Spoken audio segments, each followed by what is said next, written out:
नमस्कार, सी न्यूज भारत में आप सभी का एक बार फिर से स्वागत है। मध्य प्रदेश बुलेटिन में इस मध्य प्रदेश बुलेटिन में हम बात करेंगे ग्वालियर की, जहां राजपूत हितकारिणी सभा का दशहरा दिवाली मिलन समारोह आयोजित हुआ। आगे बढ़ेंगे और चर्चा करेंगे खंडवा की, जहां ओंकारेश्वर महाराज निमाड़ छोड़कर अब 15 दिन मालवा में रहेंगे। साथ ही चर्चा होगी सिवनी मालवा की, जहां नहरों की हालत खराब हो गई है। आप भी देखें ये पूरी रिपोर्ट। भोपाल में आम आदमी पार्टी मध्य प्रदेश के प्रदेश कार्यालय का शुभारंभ शनिवार को पार्टी की प्रदेश अध्यक्ष रानी अग्रवाल ने किया। इस दौरान रानी अग्रवाल ने संगठन के विस्तार को लेकर जानकारी दी। पार्टी कार्यालय के शुभारंभ के मौके पर प्रदेश महासचिव इंद्र विक्रम सिंह, प्रदेश उपाध्यक्ष ममता मीणा, राजेश वर्मा, प्रदेश संगठन मंत्री सज्जन सिंह परमार, प्रदेश कार्यालय प्रभारी आर.के. चौरसिया समेत कई लोगों की उपस्थिति रही। मैडम, जैसे कि आज आम आदमी पार्टी कार्यालय का उद्घाटन हुआ है, तो क्या आगे इसकी क्या रणनीति रहेगी, यहाँ से क्या क्या? आज प्रदेश भोपाल में कार्यालय आम आदमी पार्टी कार्यालय का शुभारंभ हुआ है, जिसमें हमारे सभी प्रदेश की कार्यकारिणी है और हमारे सभी जिलाध्यक्ष आए हुए हैं, सभी पदाधिकारी हैं, कार्यकर्ता हैं। और हमारी ये 2 दिन की प्रदेश की कार्यकारिणी बैठक चलेगी, जिसमें अलग अलग जोन है, जैसे रीवा जोन है, भोपाल जोन है, इंदौर और ग्वालियर, जबलपुर, सभी अलग अलग जोन में जितने हमारे उपाध्यक्ष हैं, संगठन मंत्री हैं, सबसे संगठन के विषय में अलग अलग चर्चा होगी। सबका समय निर्धारण है, लगभग एक जोन में 30 मिनट का लगभग समय निर्धारण किया गया है, जिसपे संगठन के बूथ स्तर तक क्या क्या संगठन का विस्तार हो चुका है और आगे कैसे करना है, क्या करना है, पूरे बैठक होंगी, सभी जिलाध्यक्षों से बैठक होगी अलग अलग विषयों पे। और जितने भी हमारी प्रदेश की विंग है और उनकी अलग अलग उनपे भी चर्चा होगी और कहाँ तक आपकी कार्यकारिणी पहुंची, इन विषयों पे चर्चा होगी। आगे विस्तार कैसे करना है, दिल्ली में जो फरवरी में विधानसभा का चुनाव होने वाला है, उसके विषय पे चर्चा होगी और कैसे हम लोग को अपने मध्य प्रदेश में संगठन का विस्तार करना है, आगे कैसे बढ़ना है।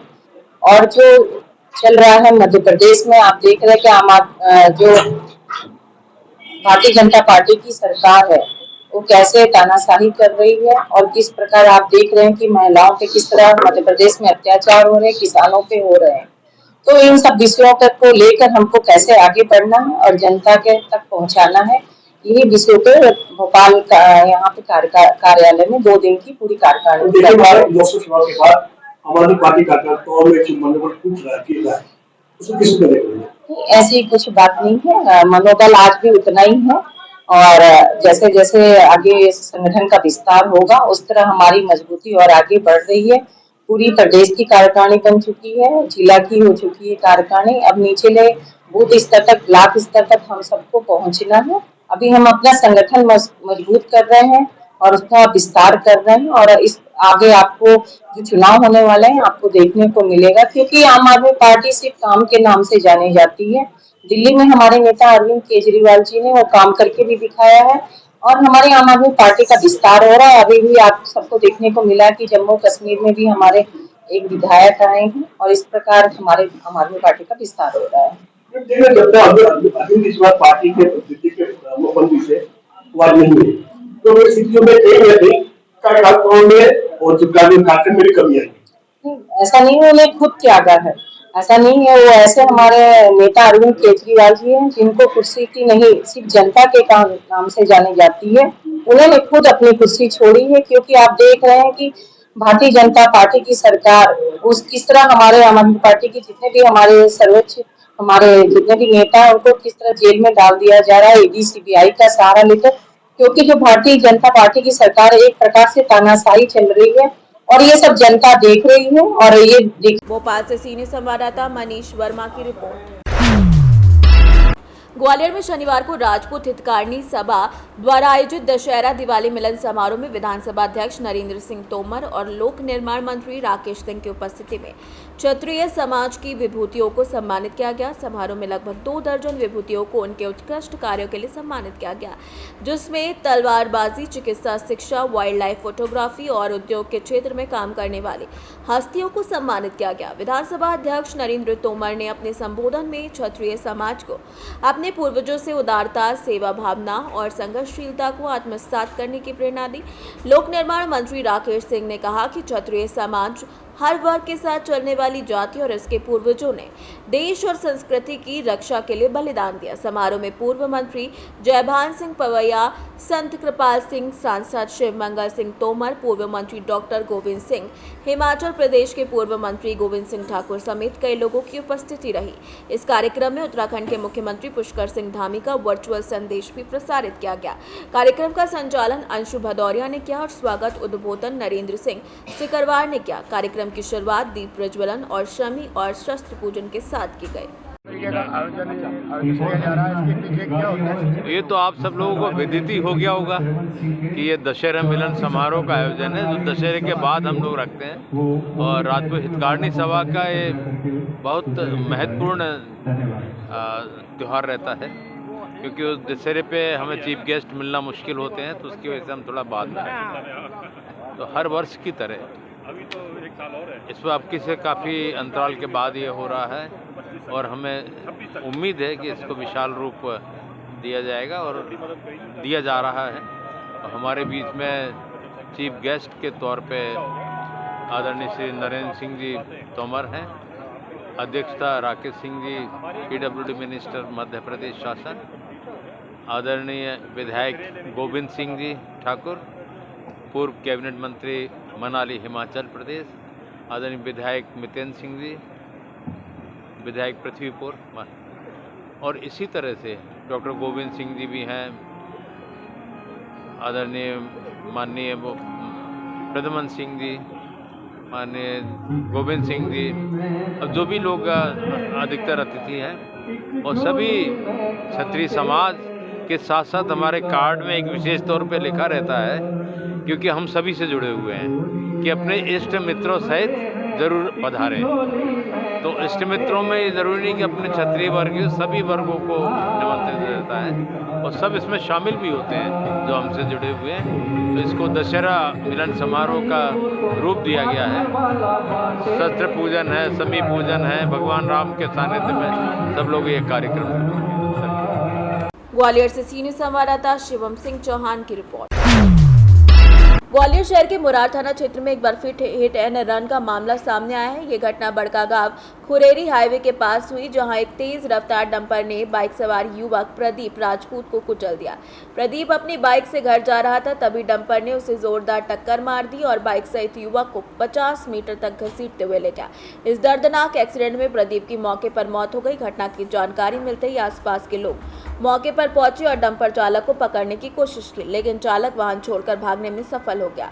मौके पर जुटी भीड़ ने आक्रोशित होकर चक्का जाम कर दिया। पुलिस की सूचना पर मुरार थाना पुलिस मौके पर पहुंची और भीड़ को शांत करने का प्रयास किया। सीसीटीवी फुटेज में दिखाई दे रहा है कि किस तरीके से ये पूरा एक्सीडेंट हुआ। परिजनों का आरोप है कि डंपर चालक ने शहर में नो एंट्री में घुसकर वाहन चलाया और ये हादसा हुआ। सर, मुरार थाना क्षेत्र के बड़ागांव हाईवे के पास एक डंपर से टक्कर युवक की मौत हुई है तो वीडियो भी सामने आया है, खींचते हुए दिखाया है। मुरार थाना अंतर्गत बड़ागांव चौराहे के पास में एक प्रदीप राजपूत नाम का बाइक सवार युवक था जिसको एक डंपर चालक ने तेजी से लापरवाही पूर्वक चलाते हुए कुचल दिया है। लगभग 30 फीट दूर तक उसको घसीटते हुए भी ले जा रहा है। इसका एक वीडियो फुटेज भी सामने आया है। इस पर से पुलिस ने संबंधित डंपर चालक के खिलाफ मामला पंजीबद्ध किया गया है। मौके पे उसके कुछ परिवारजन भी रात को लगभग 12 बजे आ गए थे और काफी समय तक लॉ एंड ऑर्डर की स्थिति रही। इसमें पुलिस ने त्वरित कार्रवाई करते हुए मामला पंजीबद्ध किया है और जल्दी इसमें जो भी अज्ञात डंपर है उसको चिन्हित करके ड्राइवर को गिरफ्तार किया जाएगा। सर, सीसीटीवी फुटेज में डंपर चालक बाइक को घसीटते नजर आ रहा है। बाइक काफी दूर तक जो घटना स्थल है वो काफी लंबा है। इसमें 30 फुट तक लगभग बाइक को घसीटा गया है डंपर चालक के द्वारा। अभी पुलिस और भी फुटेज एकत्रित कर रही है और जो भी तथ्य सामने आई है उसके आधार पर तुरंत इसकी गिरफ्तारी सुनिश्चित की जाएगी। ग्वालियर से सीनियर संवाददाता शिवम सिंह चौहान की रिपोर्ट। खंडवा में समस्त मालवा वासियों के लिए खुशी का अवसर है। भगवान ओंकारेश्वर अपनी नगरी छोड़कर 15 दिनों तक मालवा में रहकर प्रजा का हालचाल जानेंगे। इस दौरान ओंकारेश्वर मंदिर में बाबा की सभी धार्मिक क्रियाएं बंद रहेंगी। ये परंपरा हर साल निभाई जाती है और इस बार 9 नवंबर से 23 नवंबर तक बाबा ओंकारेश्वर मालवा का भ्रमण करेंगे। श्रीजी ज्योतिर्लिंग मंदिर ट्रस्ट के अनुसार 9 नवंबर को प्रातः बाबा का पूजन होगा, अभिषेक होगा, चोला ओढ़ाने के बाद वो भ्रमण पर निकलेंगे। ये परंपरा अनादिकाल से चली आ रही है और अब भी पंडित डंकेश्वर दीक्षित द्वारा इसका निर्वाह किया जा रहा है। नर्मदयो पवित्रे समागमे सज्जन तारणाय सदैव मान्धा त्रिपुरे वसंतम ओंकार ईशम शिवमेकमीडे। द्वादश ज्योतिर्लिंगों में चतुर्ज्योतिर्लिंग ओंकारेश्वर मांधाता राजा की तपस्या से प्रकट हुए हैं। हमारे ओंकारेश्वर ज्योतिर्लिंग की परंपरा रही है कि कार्तिक मास शुक्ल पक्ष अष्टमी को भगवान ओंकारेश्वर ज्योतिर्लिंग मालवा भ्रमण के लिए जाते हैं। ये परंपरा रही है।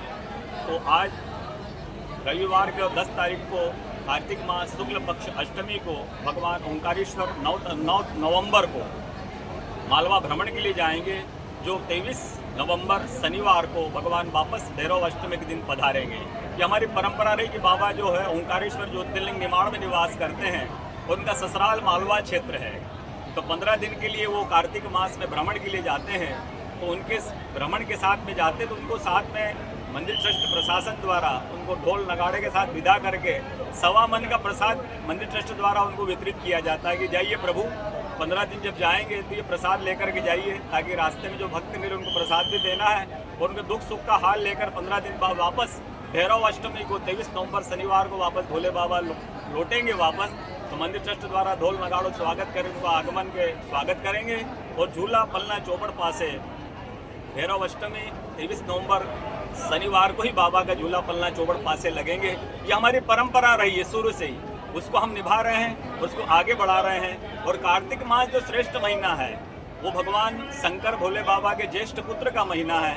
तो उसको बड़ा विशेष रूप से नर्मदा स्नान करते हैं, भगवान ओंकारेश्वर को जल चढ़ाते हैं। जो संकल्प हम करते हैं आदि देविक आदि भौतिक आध्यात्मिक इन तीनों तापों को नष्ट करने के लिए, 3 पापों का हरण करने के लिए नर्मदा स्नान करके नर्मदा जल चढ़ा करके भगवान ओंकारेश्वर का जल अभिषेक करके इन तापों से मुक्त होकर के भगवान ओंकारेश्वर आशीर्वाद देते कि जाइए भक्तों इन तापों से मुक्त होकर के अपने जीवन को धन्य कीजिएगा, कृतार्थ कीजिएगा। बोलो ओंकारेश्वर भगवान की। खंडवा से सीनियर संवाददाता ललित दुबे की रिपोर्ट। शिवपुरी पुलिस ने आगामी दिनों में आयोजित होने वाले शादी समारोह के दौरान यातायात व्यवस्था को सुचारू रूप से संचालित करने के लिए एक महत्वपूर्ण बैठक आयोजित की। बैठक पुलिस अधीक्षक शिवपुरी के नेतृत्व में आयोजित की गई, जिसमें अतिरिक्त पुलिस अधीक्षक एसडीओपी शिवपुरी, नगर निरीक्षक रोहित दुबे, थाना प्रभारी फिजिकल नवीन यादव, थाना प्रभारी यातायात रणदीप सिंह यादव और थाना देहात से उप निरीक्षक अमित चतुर्वेदी सहित शहर के करीब 30 मैरिज गार्डन संचालक उपस्थित रहे। बैठक में मुख्य रूप से ये चर्चा की गई कि शादी समारोह के दौरान मैरिज गार्डन के सामने जाम की स्थिति न बने और इस तरीके की और कई महत्वपूर्ण बातों पर बात की गई। थाना प्रभारी यातायात ने बताया कि सबसे ज्यादा जाम की समस्या पोहरी चौराहे के करौदी संभबेल के बीच में लगती है। इस पर मैरिज गार्डन संचालकों को पार्किंग की व्यवस्था सुनिश्चित करने के लिए कहा गया है। बैठक के अंत में सभी मैरिज गार्डन संचालकों ने पुलिस प्रशासन के साथ सहयोग करने का आश्वासन दिया। बैठक यहाँ पर ली गई थी, बैठक का क्या पर्पस था और क्या दिशा निर्देश उनको दिए गए हैं? देखिए, मैं आपको बताना चाहूँगा आगामी समय में जो शादी त्यौहार आएंगे, शादी समारोह रहेंगे यहाँ के मैरिज गार्डन में, उनको लेकर एक व्यवस्था के लिए वरिष्ठ अधिकारी द्वारा जो निर्देश सीमांत पुलिस अधीक्षक महोदय, अतिरिक्त पुलिस अधीक्षक महोदय और CSP महोदय द्वारा जो हमको निर्देश प्राप्त हुए थे, उसमें सभी मैरिज गार्डन जो संचालक हैं उनको ये समझाइश देने के लिए शादी जो सीजन चलेंगे इनके दौरान ट्रैफिक व्यवस्था के लिए, इसके अतिरिक्त पार्किंग व्यवस्था के लिए, आने जाने वाले लोगों पर नज़र रखने के लिए कैमरे की व्यवस्था को दुरुस्त कराना, जो लोग रुकते हैं प्रॉपर उनकी ID वगैरह जो चीज़ें उनको लेना, संबंधित थाने को सूचना देना। DJ के संबंध में जो विवाद आते हैं उनको तत्काल पुलिस को तत्काल सूचना देना है। और किसी भी प्रकार की किसी भी वो जो भी अगर इनका कोई भी पॉइंट थे, कुछ पॉइंट्स पुलिस की तरफ से थे, कुछ पॉइंट उनकी तरफ से थे, DJ संचालक मैरिज गार्डन संचालकों की तरफ से। तो उन पूरे पॉइंटों को दोनों पक्षों ने आपस में साझा किया है और इनकी निश्चित सभी से ये वो भी है, अपील भी है कि इसकी निश्चित ये लोग पूरी पूर्ति भी करेंगे और पुलिस को भी समय पर सूचना देंगे। सर, ये तो हो गई आपकी मैरिज गार्डनों की व्यवस्था, सुरक्षा व्यवस्था और वहाँ की व्यवस्थाओं को लेकर बात। इसके अलावा एक चीज़ बड़ी देखी जाती है कि जब भी है ना बारात निकलती हैं तो शहर के मुख्य मार्गों पर, चाहे वो फिजिकल हो या फिर माधव चौक हो या अन्य मार्ग हो, वहाँ पर जाम की स्थिति बनती है। उसको जाम की स्थिति न बने इसके लिए किस तरह की व्यवस्था की जाएगी, यातायात को किस तरह से संभाला जाए? इसमें अभी सभी थाना प्रभारी महोदय बैठे हुए, यातायात, फिजिकल, देहात और मैं भी सभी के सम्मिलित हैं। हम लोगों ने बात करी अभी अपनी कि अब इस तरीके की व्यवस्थाओं के लिए जो भी मुख्य चौराहे हैं प्रयास करके बिल्कुल उन पर पॉइंट लगाए जाएंगे और जब तक वहाँ से यातायात सुगम तरीके से नहीं निकल जाता वो पॉइंट वहाँ उपस्थित रहेगा। ये आपका मेरा नाम वीरेंद्र सिंह राठौड़ है, जनरल मैनेजर ऑफ नक्षत्र रिसोर्ट शिवपुरी। जी आज यातायात थाने में मीटिंग रखी गई थी। यातायात थाने में मीटिंग रखी गई थी चोरी के रिगार्डिंग कि जो पार्किंग है उनके अंदर के सीसीटीवी कैमरा लगाया जाए हाई क्वालिटी का, ताकि चोरियां रुके। और डीजे अपना जो है 10 to 10:30 पर क्लोज होना चाहिए। शिवपुरी से सी न्यूज़ संवाददाता विनोद सिकरवार के साथ ऋषि गोस्वामी की रिपोर्ट। सिवनी मालवा में नहरों की हालत बेहद खराब है। तवा नहर में पानी छोड़ा गया है जो जल्द ही पहुंचेगा, लेकिन अधिकारियों की अनदेखी के कारण नहरों की सफाई नहीं की गई है। माइनर से लेकर मुख्य नहरों तक कचरा और झाड़ियां खड़ी हुई हैं, जिससे टेल क्षेत्र में किसानों को पानी कैसे मिलेगा, ये बड़ा सवाल है। नहर विभाग ने सफाई का काम नहीं कराया, जिससे पानी टेल तक नहीं पहुंच पाया। नहरों के पुल पुलियों की दीवारें भी टूट पड़ी हैं, लेकिन विभाग ने अभी तक उसकी मरम्मत की कोई कार्यवाही नहीं की। किसानों का कहना है कि जब तक उन्हें पानी की सबसे ज्यादा जरूरत होती है तब नहरों में पानी नहीं होता, इस कारण फसलों की सिंचाई प्रभावित होती है। होगी सर सन 80-81 से तो है, जब से पानी आया कि नहीं आया? नहीं पानी आता है मगर वो सब लेट आता है। अधिकारी आते कभी यहाँ? हाँ आते हैं, अधिकारी तो आते हैं। तो पानी किसानों को मिलता पर्याप्त नहीं पर्याप्त नहीं मिल पाता है, बहुत कम मिलता है। तो टेल क्षेत्र की हमेशा समस्या। हाँ टेल क्षेत्र की समस्या है। नहरों की बहुत दयनीय स्थिति है और जल संसाधन विभाग के द्वारा पर्याप्त राशि मिलने के बावजूद भी कोई सफाई का काम कराया नहीं जा रहा है। और पूरे सिवनी मालवा में, किसी एक संस्था की बात ना करें अपन, पूरे सिवनी मालवा की नहरों की दयनीय स्थिति है। कहीं पुलिया गिरी हुई पड़ी हुई है, कहीं साफ सफाई नहीं है और हेड पे तो है ही नहीं। टेल क्षेत्र में तो सफाई होने का सवाल ही नहीं उठता, हेड पे भी सफाई नहीं हुई है।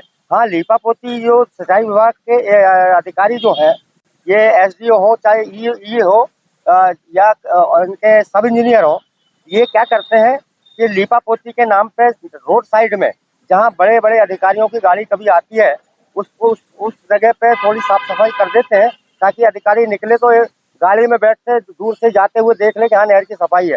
बाकी कहीं सिवनी मालवा में नहरों की साफ सफाई नहीं हुई है और इस बार तो पैसा डबल होके आया है। हर साल पैसा आता है। मैं शहर विभाग में, सिंचाई विभाग में लगभग 15 साल नहर अध्यक्ष रहा हूँ, निर्विरोध नहर अध्यक्ष बना हूँ। और इसके पूर्व अधिकांश अधिकारी लोग, क्योंकि स्टाफ है नहीं, एसडीओ बचे नहीं, कर्मचारी बचे नहीं, तो क्या है भूतपूर्व जो नहर अध्यक्ष हुआ करते थे, संस्थाओं के चुनाव कोरोना काल के बाद विभाग ने बंद कर दिए हैं। अब चूंकि पूर्व जो अध्यक्ष हैं उनके द्वारा ये कुछ सालों तक इनने काम करवाया और इस साल टोटल विभाग ने कार्य अपने हाथ में लिया है, किसी को कोई हैंडओवर नहीं किया और इस वर्ष कोई साफ सफाई का काम नहीं हुआ है और टेल क्षेत्र पे पानी नहीं पहुंचेगा। सिवनी मालवा से सी न्यूज़ संवाददाता संतोष सिंह चंदेल की रिपोर्ट। इन तमाम खबरों पर करेंगे विस्तार से चर्चा। फिलहाल इस खास बुलेटिन में बस इतना ही। देश दुनिया की तमाम बड़ी खबरों को जानने के लिए आप जुड़े रहिए सी न्यूज़ भारत के साथ। हर खबर आपके साथ, आपके हाथ।